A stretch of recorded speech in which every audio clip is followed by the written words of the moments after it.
dans l'opinion, vous déclarez qu'il ne s'agit pas de créer de nouvelles mesures d'exception, Non. mais plutôt un cadre juridique au renseignement qui n'en avait pas.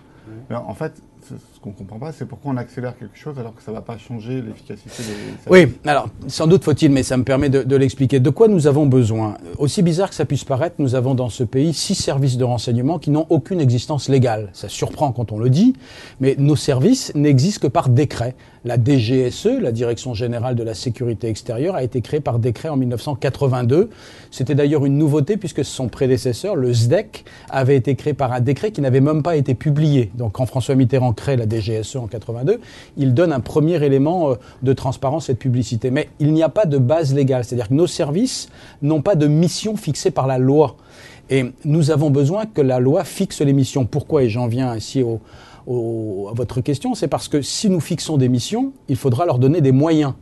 Et ce que nous avons observé, c'est que dans le cas comme le drame que nous venons de vivre, les services n'ont pas eu suffisamment de moyens pour anticiper le passage à l'acte. Mais parce que ce n'est pas une loi d'exception, il faut qu'il y ait une proportionnalité entre les moyens qu'on va donner aux services et la mission qu'ils doivent atteindre. Donc concrètement, ça va être une loi pour reconnaître l'existence de services, leur donner des moyens, mais on n'aura pas de nouvelles mesures pour améliorer le renseignement français. Si, c'est une loi dans laquelle il y a 4 grands thèmes. Il y a un premier thème qui est « nous reconnaissons les services », c'est-à-dire que nous reconnaissons que ce ne sont pas des objets cachés, que la France a des services de renseignement. C'est le premier volet. Deuxième élément, nous leur donnons les missions. Quelle est leur vocation? Ils doivent, dans la loi de 1991 par exemple, qui était celle sur les écoutes téléphoniques, on donnait les raisons pour lesquelles on peut porter atteinte à au secret des correspondances, et à la sécurité nationale, la lutte contre le terrorisme, la protection des intérêts économiques de la nation. Donc ça, c'est les missions. On reste dans la définition. Voilà. Ensuite, nous leur donnons des moyens. Quels sont ces moyens pour atteindre ces missions? Eh bien, ce sont des moyens d'investigation.